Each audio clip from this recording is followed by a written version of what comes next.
Hi there and welcome to this week's Sunday Girl.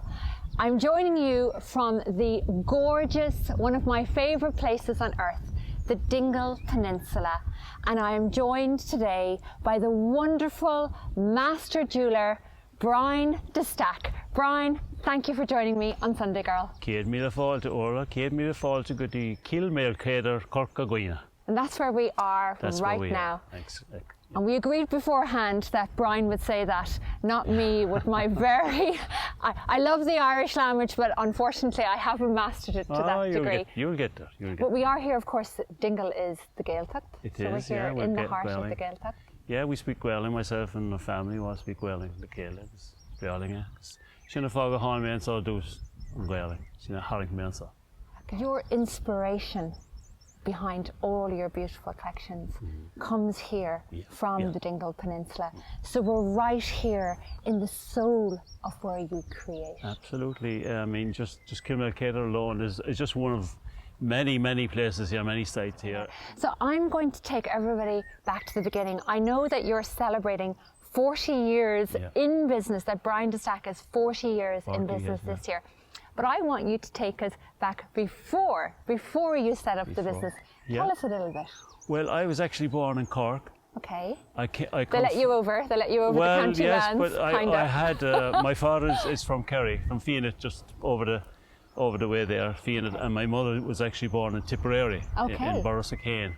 So I had this mixed parentage in Cork, so it was kind of a, You're a blend. I won't say I had difficulties growing up or anything, but I was born in Blarney Street in Cork, which is a great time. I went to the local Christian Borough school, had a good time, and then I went to vocational school after that. Okay. And I was finishing up vocational school one day, and one of the teachers came to me and says, we've been asked to pick some guys to do a trial for apprenticeship in jewellery, and to be quite honest, I didn't know a lot about it at that time. I just my mother's wedding rings and all that kind of stuff. But I didn't know any of the history of jewellery, so I went there for about 4 to 6 weeks, and I didn't know how I was getting on. And after 6 weeks, I asked the guy, Stephen O'Shaughnessy, and he said, "Well, look, you're welcome. You have passed your trial, and if you want to stay, we'd love to have you." So that was it.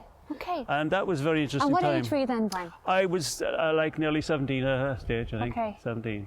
And so it was like an apprenticeship for all the world. It was apprenticeship, from the very basic stuff. I mean, even that time we made everything from wire or plate or stuff like that. It wasn't like later on casting became more popular and more used. But that time everything was wire. You had to pull the wire every morning, get it whatever width you wanted, and work from that. So it was I enjoyed it. It was great. But one of the better parts of it as well is that I was able to go to the college, the School of Art in Cork, which was like a mind opening for me, because again, like, you were going to see stuff that you couldn't imagine. Cork at that stage was like fading away from. It was the centre of all kind of ecclesiastical stuff for the church. You had all kinds of different trades there, like silversmiths, obviously, jewellers like me. You had also had chasers, which could chase patterns onto silver plate.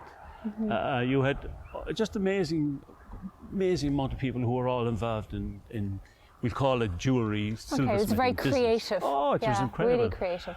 The unfortunate thing about that is it died very soon. It died within like 5 years of I starting the business, because Vatican II came in.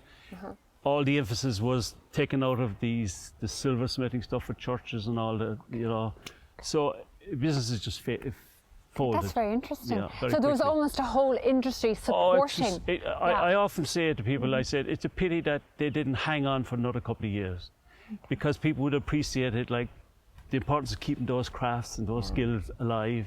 That's right. And keeping it going. But they were the days where I think we were so anxious to almost evolve and to become more modern. That we forgot the value of creation, like in crafts, stuff like that. Okay. But you know. But it's tradition that you have integrated into I've your been business lucky, now, yeah. and you've brought with you. Yeah. Tell us, how did you make it out of Cork and get across the county bands and come to Kerry? Well, first of all, I'd been to Canada for 2 years, just testing the waters over there and stuff like that. And when I came back, the world had changes, you know, with oil crisis and all this kind of stuff. So business was terrible. So there was no cash. So one particular day, myself and 2 or 3 guys came down there for a weekend, and that was it. My mind was made up like within half an hour. I said, Was there a woman involved, Brian? Not at that stage. Mairead came across a little bit later, about 2 years later than that. We met actually in a pub just down the road here, Joe Fitz's pub on Konya, and that was it. Of course, is not only Mairead. your partner in life, but your partner in the business. Yes, and at that stage, as I always say, you're a great agent. Well, you're a great agent. Yeah, we've been very fortunate over the years, you know, in lots of ways.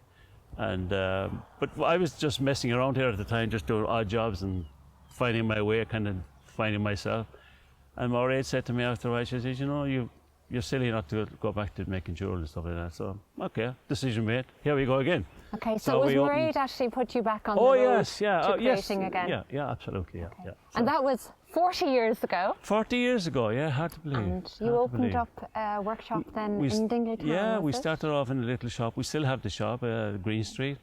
And I just started off there on the back of the shop making my bits and bobs and selling them in the front and the window and all that kind of stuff. And one of the original collections, of course, is the Ogham collection. The Ogham, yes. And I know that behind us here, there is an Ogham. And yes, absolutely.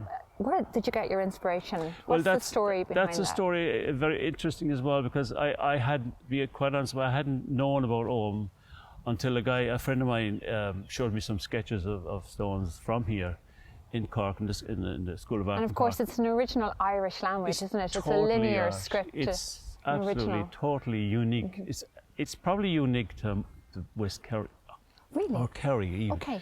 It's assumed that because of the amount of stones here, that it was like that it was maybe invented here, maybe. Okay. But we have no proofs. We have no proofs of that. Okay. But it's definitely the vast. Well, you majority certainly invented putting Ogham onto jewellery. Oh yeah. Because you were the originator of Ogham jewellery. Yeah. It's been our bread and butter since. Well, I think so many of us own it. I have a Ogham ring. I know my mom and Zoe. I mean, so many of my friends, because it's personalised jewellery. So it allows people to personalise jewellery with our traditions. Yeah, it's a great story as well, and it's you know, we're all the time adapting it to new ideas, new products, and you know. I'm going to share some pictures of some of the new products. I mean, I recently saw this beautiful pendant where you have integrated 2 Ogham names together, which I thought was beautiful as well. So you're making it very contemporary as well. Yes, we you know, you never stop learning. You have to keep chasing, keep finding new ideas, new inspirations all the time. That's what makes life interesting. And it makes businesses as yours so successful because you sell all over the world. And of course, Brian has been very modest because you have an enormous celebrity following as well. We've had. Drop a few names there for us. Well, probably the greatest honour we ever had was that presenting Pope John Paul with a pilgrim bell. That's right. That was in Rome, and it was an amazing experience for us. You know, we just nothing can compare to that.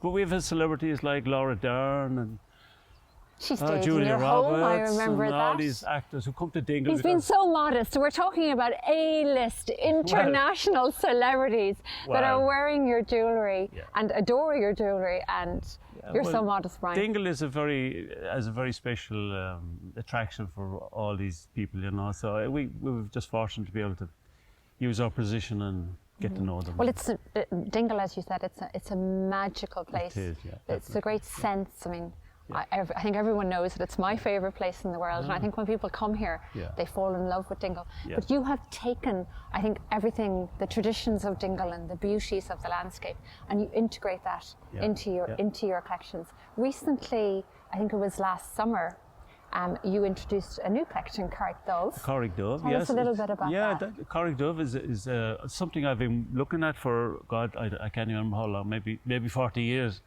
But it's one of these, Dingle has a lot of minerals around the place, like jasper, and the Cork dove is one of them, and there's all kinds of quartz, there's fun about Kerry diamonds, they're all over the place here, And I've been looking at this stuff for a long, long time, and actually the COVID has been a kind of a blessing in a sense, because it gave me that extra bit of time to figure out how to cut it and shape it and all that kind of stuff, So it's coming on good. We're going to launch it very, very shortly and give it a serious launch. And again, I mean, we look at jewellery, like we wear it to adorn ourselves and to, complement our outfits, but jewellery throughout time has had protection and healing qualities. Yeah. And also, I know it was also used to show your status in life. People would wear their wealth as jewellery on them. One of the things I make is the torque. I use torques a lot in different shapes, And the torque was probably, goes back thousands of years, because the chieftain or the king or whatever it might be called would wear a torque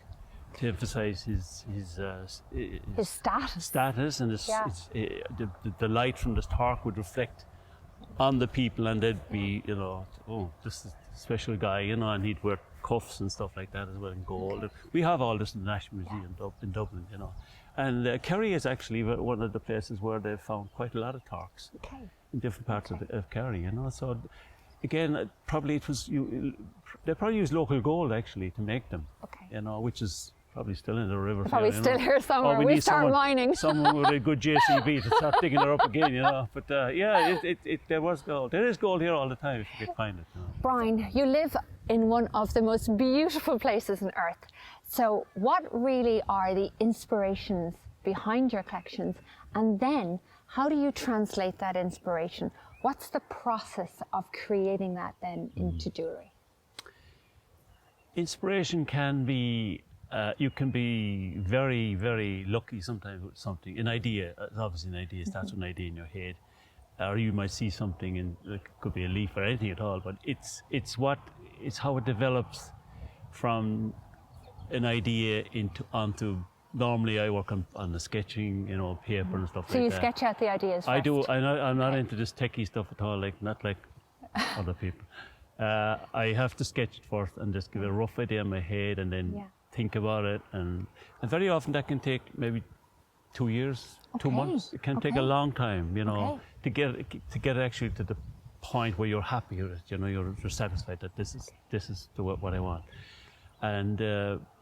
It goes from that then to metal to sampling, and like we make a sample, we say in silver or whatever, silver mostly, and then you work it from there.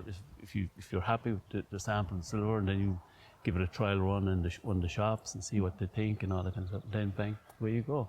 You go into production line then, which means like you think like in groups of, you say, I normally work in 10s, 10 pieces at a time. Okay, so 10 pieces in a collection? In a collection, yeah. Okay. Yeah, you work from that. Then you develop it from that to whatever.